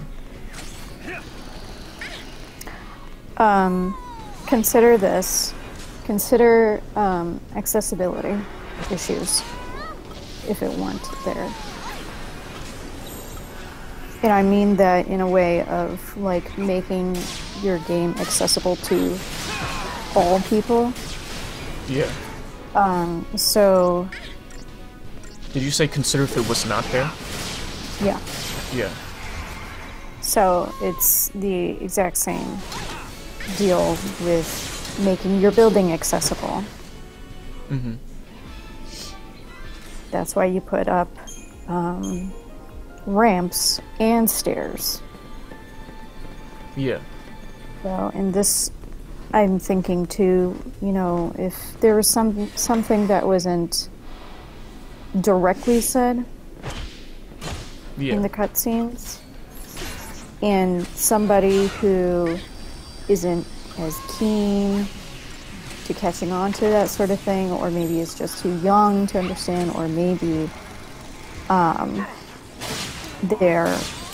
it's not offered, the game's not offered in their mother language, and they're playing it in a different language. Yeah. Like Well, English?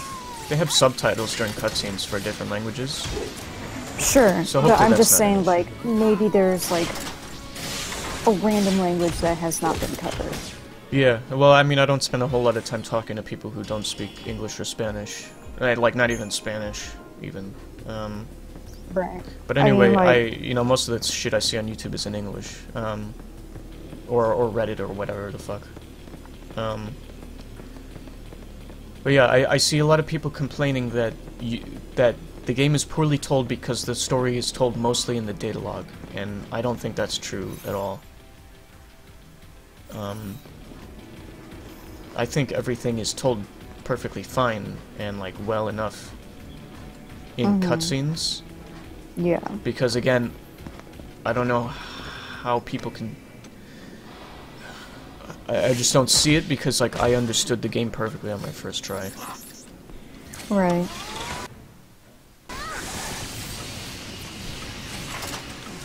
So like clearly the game, if I could understand it in my first time.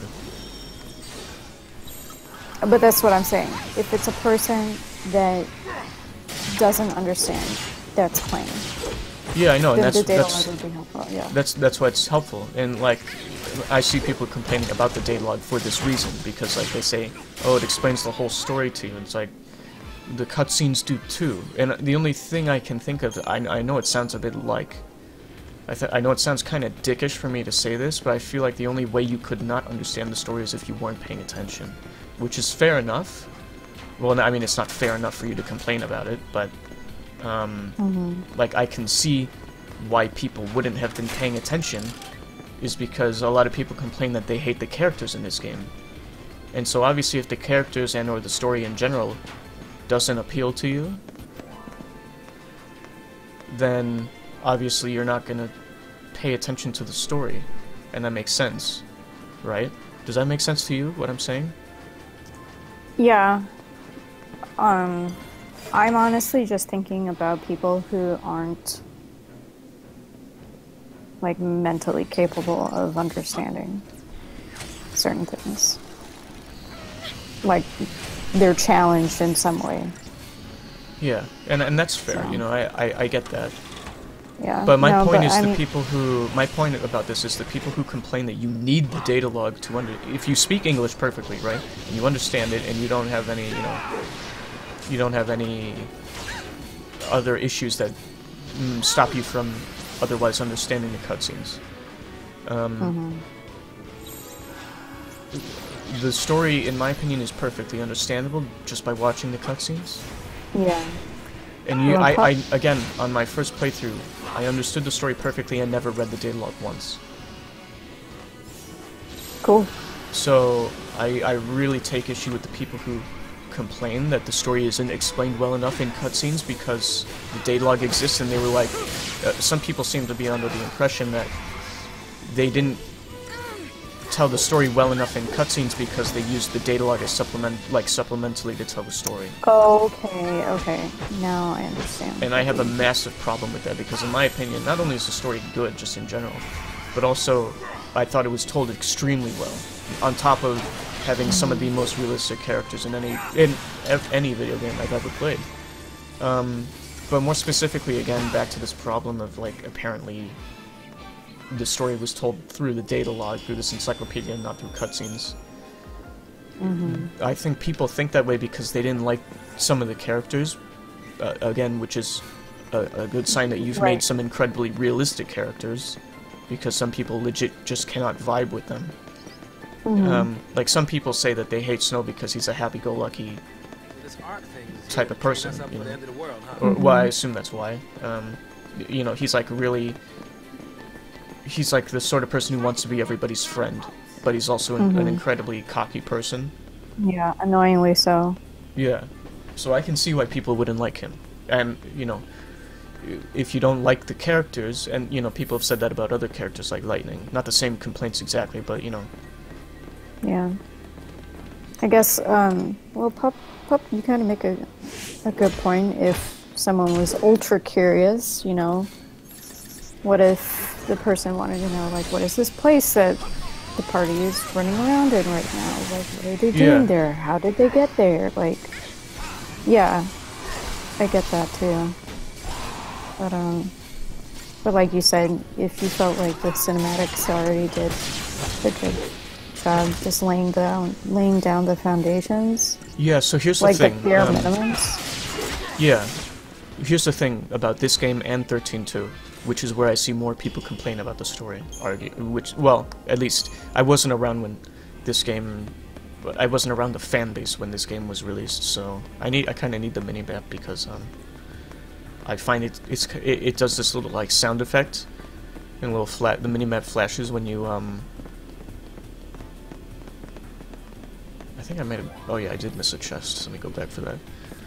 The minimap flashes when you enter like an enemy area, and I found it's kind of jarring when I don't have it, so I kind of need it. But what was I saying? Yeah, so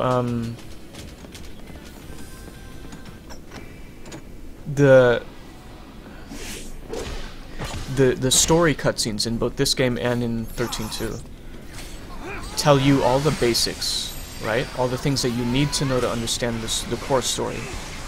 But the thing is, this game has a ton of like really interesting lore and stuff like that.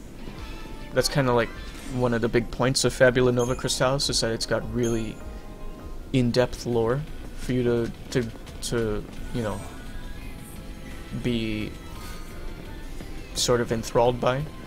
And you know, that I think that's true. It's got some pretty cool lore. But the thing is, they don't have time to tell you. Like, let's just take a look at this, for example. If you go on YouTube and type in FF13 or 13-2 movie, like, as in, and what that means is, like, just watching the cutscenes without any gameplay. The story is about 8 hours long for the original. If I'm remembering that correctly. So they've literally spent 8 hours explaining the core story to you. And, you know, just seeing that, does it really seem like they have any more time to possibly go into anything else? Because they go into so much during the cutscenes, you know. So basically, anyway, the point is, they tell you everything you need to know for the story, to understand the story, in the cutscenes. Everything else is just supplemental, just stuff that you don't need to know, but if you're interested, you can read the datalog and learn about it. Right. And that's why I think the datalog is an incredible storytelling device. Because, and it's like something that adds to this game's, in my opinion, amazing storytelling, because the cutscenes tell you everything you need to know for the story. But if you want to know more about stuff that isn't necessary to know, but just because you're interested, then you can read the datalog. And in my opinion, that's awesome, because they don't waste time and resources, you know, making cutscenes to show you all this shit you don't need to know. But if you've, you know, become so enveloped by the story so far, then if you want, you could spend your time reading the datalog. and you know you can do that, and that's fair, and that's an option for you, but it's not forced down your throat, you know. Does that make sense to you? Yeah, totally. Yeah, so whenever I see people... Honestly, like, I agree with using it as just a supplemental. Yeah, and like, not to, like you mentioned, which is something I didn't even consider, this idea that it could be useful for people who don't know English that well, or have some other sort of, you know, issue that prevents them from understanding the story. Then, you know, they can use that. So that's good as well. These guys look like little oddises. Yeah, a little bit, yeah. Like, they're Oddish's evil cousins. I could see that, yeah. These guys are pretty easy. They're kind of, Pop the mini-map's on because we want to find out when we're going into enemy territory. And not get spookumed. Yeah, it's just the sound effect that plays, it's like a little sound effect that plays when you enter an enemy area. It doesn't play when you don't have the mini-map, apparently. And that's really useful for me because I use it to time my preemptive strikes better.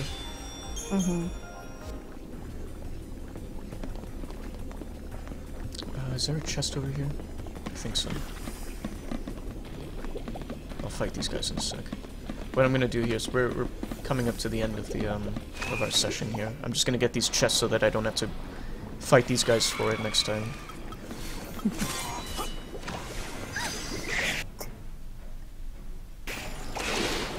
It adds to the challenge, so yeah, well, tough titties, Pop.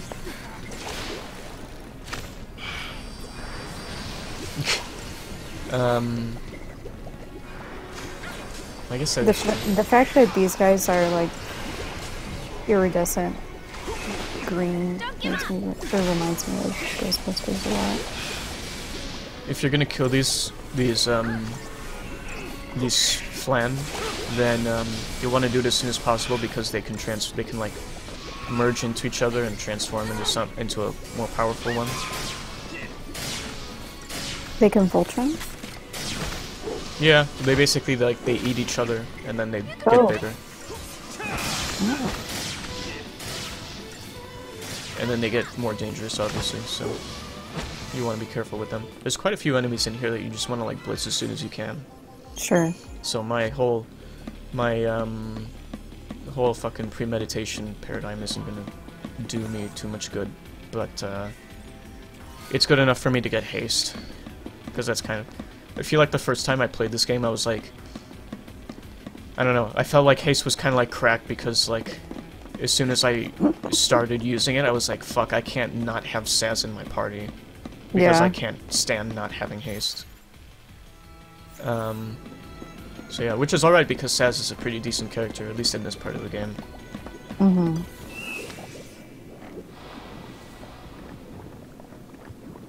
Oh yeah, but people's complaints about the data log make no sense to me, obviously. And then people... Yeah. I was watching this guy on YouTube, his name is...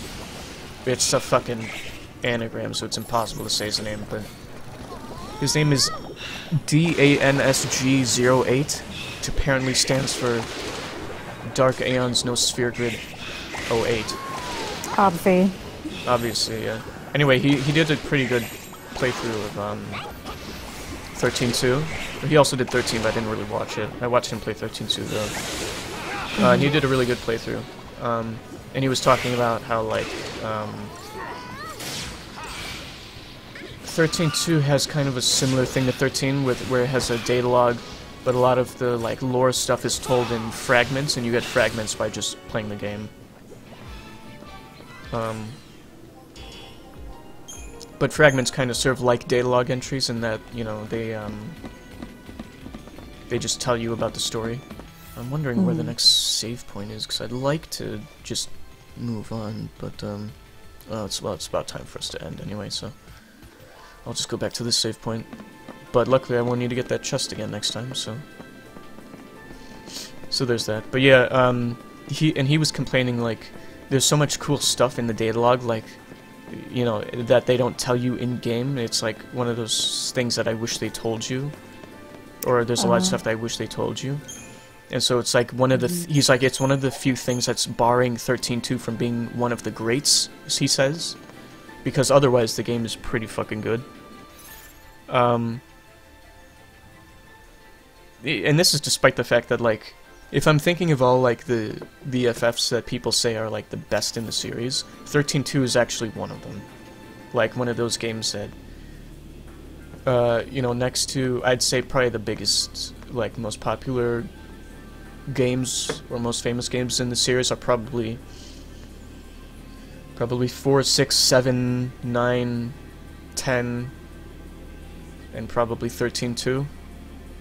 I feel like 10.2 and 12 are starting to get more recognition. Although, I guess to be fair, a lot of people don't like 10.2's story, so yeah. But people, they really like the gameplay though. I'm just thinking of like what's a full experience that people tend to like the whole thing. And I would say those games are probably 4, 6, 7, 9, 10, and 13.2. So. Gotcha. Yeah, but he was complaining about like the fact that they don't explain these things, and I wrote a comment in this part where he was like going over his thoughts of the game, saying like exactly what I said before, which is the data log tells you a bunch of shit that you don't need to know. Like, you don't need to know why Caius's name is Caius Ballad.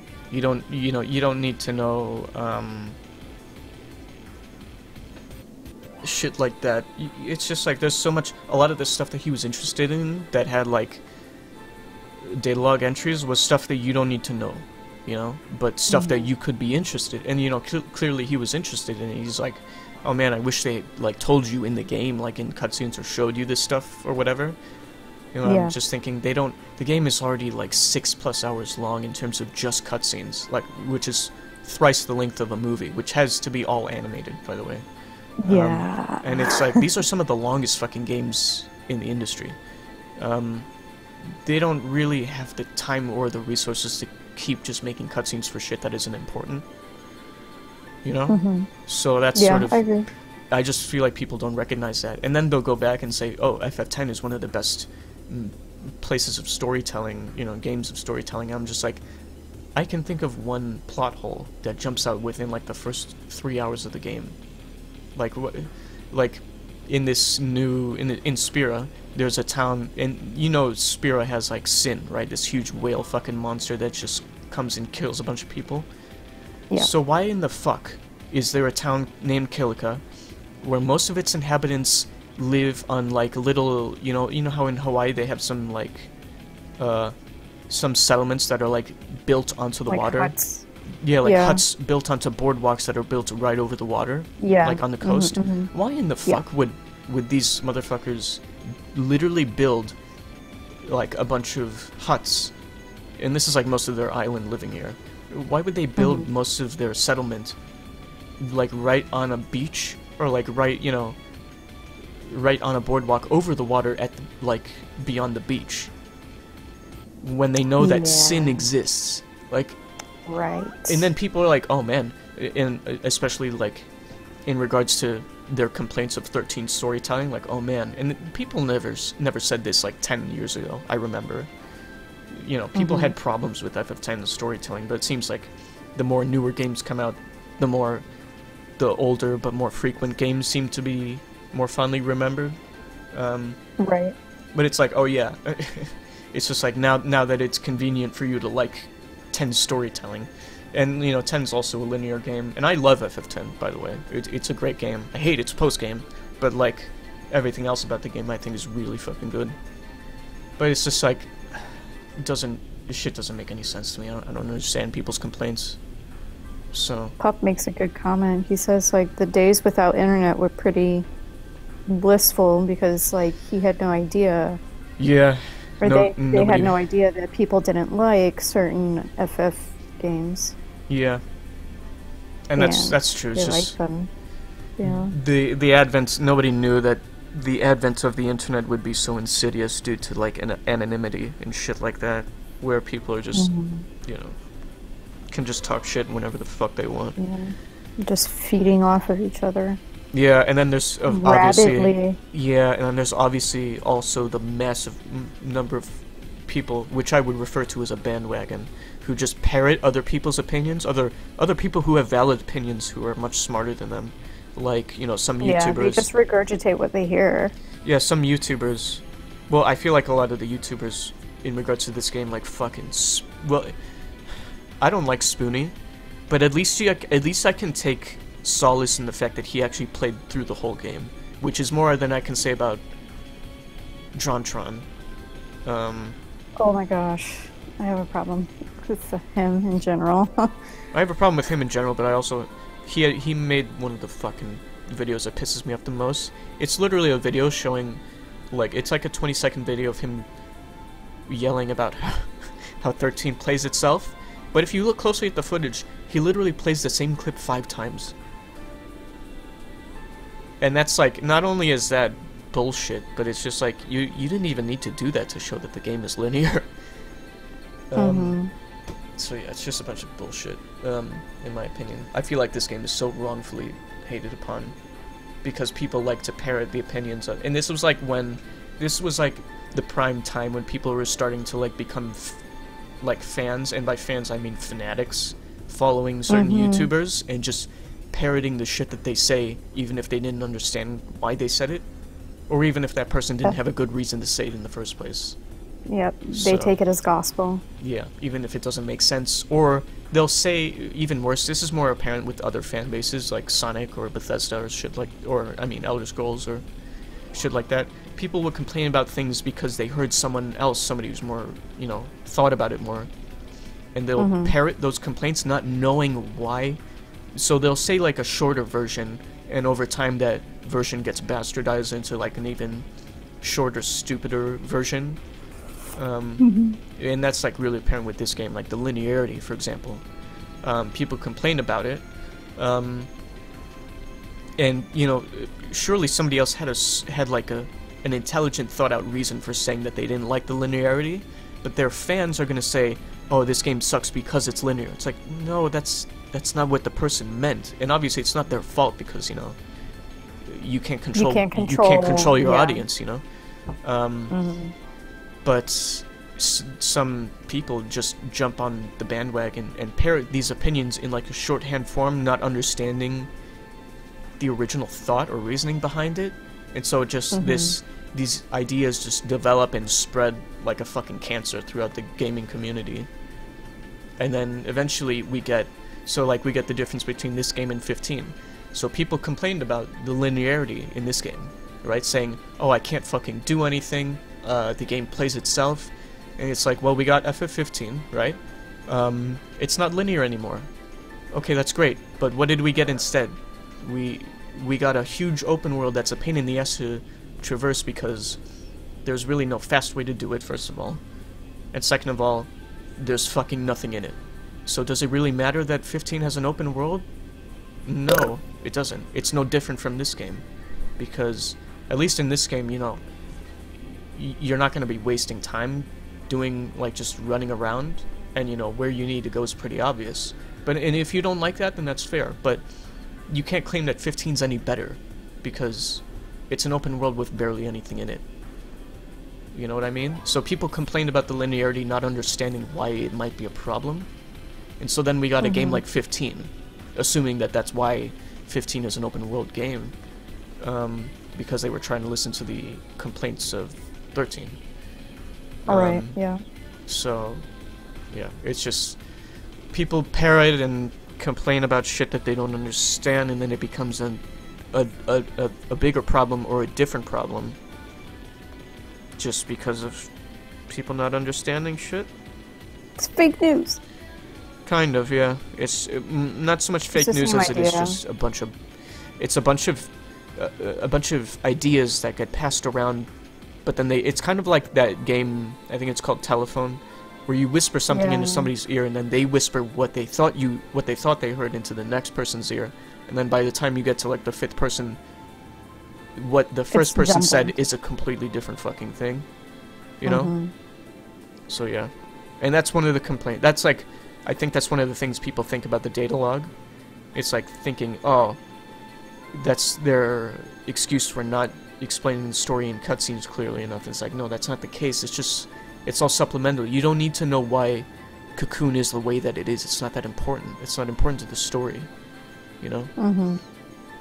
So yeah, that's something I wanted to talk about, because in my opinion, the complaint that the story isn't well told enough, or the complaint that the data log does all the storytelling, is pretty much completely wrong, and I don't see, unless anybody, like, I don't know, anybody who has a different viewpoint can explain that to me. I don't see how that can be agreed upon. So yeah, I don't know. It's just, I really like that the data log is completely optional and tells you shit that you don't need to know, but you could know if you're interested. I think that's a really good storytelling method. It's not amazing, obviously, but it's better than not having it there. And yeah, I agree that they have something. yeah, and I don't even have a problem with them explaining the base story like the chapter summaries, because again, like you said, something I didn't think about, if you have some sort of disability or whatever, or you're just not good at English, you could just read the data log and have a better understanding of the story for that, you know, and it would be helpful. So, fuck, I don't know. In my opinion, a data log would have been super useful for 15, because I feel like I barely understood the story. Or also too, like, if you're not as good of an English speaker and you're reading subtitles, and they go by too fast, yeah, that's it. Yeah, they go by too quick. You use the data log, because then at that point you could just pause the game and like hold up your phone with Google Translate with the photo option on and have it translate like that, you know. Yeah, there's so many ways for it, and the fucking complaints about the data log are so underhanded. It just makes no sense to me. They're very unfounded. Unfounded, that's the word I was looking for, yeah. Without any consideration as to like other demographics that might be playing this game. Other demographics, but also they just don't fucking understand why they're complaining about the data log clearly, because, again, the story is perfectly well told if I could understand it my first time. And everything else is just supplemental. It's not holding the game back by any means. Right. Quite the opposite, in my opinion. But we're pretty much done for today on that bitchy note. Happy Thanksgiving. God. Happy fucking Thanksgiving. Well, it's, you know, it's fitting. Thanksgiving's honestly, a shitty holiday. Yeah. Yeah. Have a terrible Thanksgiving, everybody. Have a terrible Thanksgiving. Fuck y'all. But yeah, so we'll be back next week, hopefully. Next week will probably be our last foray into this game, because we'll probably end it on Reigns, meeting up with Reigns. Which I'll probably be able to get to. So yeah. And then after that, I'm not sure. We'll definitely be taking a break until after Christmas. We might come back with, like, Skyrim or some shit. I don't know. Yeah. Yeah, because there's stuff I wanted to talk to you about regarding Skyrim, and, like, because I've been thinking I kind of want to make, like, a video series about the stuff I want in the next Elder Scrolls game. Because I feel like I've got some decent ideas, but they're not... I'm a bit at, like, a block, because, like, I'm trying to organize them, and it's not easy. So hopefully you can help me out with that. Sure. So, yeah, we'll probably... anyway, we're going to be back with this again next week, hopefully. So yeah, hopefully next week we'll have more time to talk about the battle system, because that's definitely, in my opinion, apart from the characters and, like, their relationships and their development, I think the battle system is, like, the best thing about this game. And the next part's pretty much going to be nothing but that, so... Yeah, so that's what we'll be doing. So thanks for joining us, everybody, today. And yeah, we'll be back same time next week, about 3 p.m. Central Time, hopefully. So yeah, that's pretty much it from us. Do you have anything else to mention before we head out? Have a terrible Thanksgiving, but have a great Indigenous Peoples Day. Yeah, there you go. I fuck with that. Alright, so yeah. See you guys next week. Bye everybody. everyone.